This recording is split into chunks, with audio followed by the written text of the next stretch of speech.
नमस्कार. Lokmanya news digital media चॅनलमध्ये आपलं स्वागत. आजची ब्रेकिंग न्यूज. कोल्हापूर शहरात येणाऱ्या पर्यटकांच्या सोयीसाठी प्रमुख पर्यटन स्थळावर तात्काळ स्वच्छतागृह उभारावीत अशी मागणी उज्ज्वल कोल्हापूर संघटनेच्या वतीने महापालिकेकडे करण्यात आली आहे. याबाबतचे निवेदन महापौर व अतिरिक्त आयुक्त रविकांत अडसुळे यांना देण्यात आले. निवेदनात नमूद करण्यात आले आहे की कोल्हापूर शहरात राज्य तसेच देशाच्या विविध भागातून मोठ्या प्रमाणात पर्यटक येत असतात.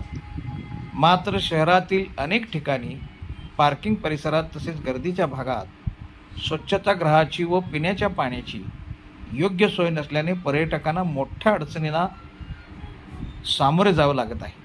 विशेषतः महिला पर्यटकांसाठी ही समस्या गंभीर बनत असून त्यामुळे शहराच्या प्रतिमेलाही धक्का बसत आहे.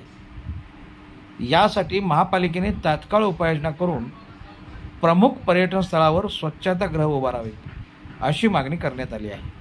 विशेषतः दसरा चौक, रंकाळा टावर, बिंदू चौक, पापाची टिकटी, महाद्वार रोड, महालक्ष्मी मंदिर परिसरात तसेच अन्य पर्यटनस्थळी स्वच्छतागृहाची सुविधा करून द्यावी अशी मागणी करण्यात आली आहे.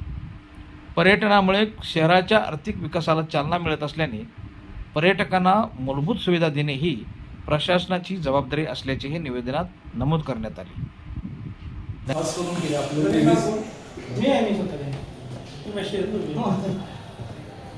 आणि टिंबर मार्केट भाजी मार्केटच्या इथं 5 वर्ष झालं सर त्यांनी मागणी केली आहे लेडीजनी. टिंबर मार्केट हां संभाजी भाजी मंडई आपली संभाजीनगर भाजी मंडई त्या ठिकाणी पण तिथल्या महिलांनी 5 वर्ष झालं मागणी केली. हां तिथल्या महिला ज्या व्यवसाय महिला आहेत त्यांच्यासाठी मागणी होती पण अजूनही महानगरपालिका लोकेशन टाकलेली आता आपल्याला काही शौचालय देणार नव्हतं. हां त्याच्यासाठी पाण्याची टाकी न्यायची सोय नाही झाली सर.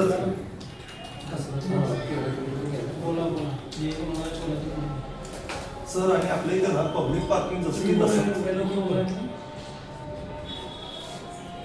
ठीक आहे. रंकाळावर आपण घेतलेला आहे, बिंदूचा आपण घेतलेला आहे. सर दसरा चौक मध्ये पण दसरा चौकमध्ये दीपक वाड्याच्या पलीकडच्या दिशा डायग्नोस्टिक आहे तिथं आपण पण सर आता आपले जेवढे कोल्हापूरमध्ये पार्किंगचे आता ज्या जागा अवेलेबल झाल्या किंवा तिथं काम चालू आहे त्या ठिकाणी याची पण गरज अगदी म्हणजे करणे गरजेचंच आहे आणि त्या ठिकाणी खरोखर करावं जेणेकरून लोकांना दुसरीकडे गैरसोय होऊ नये.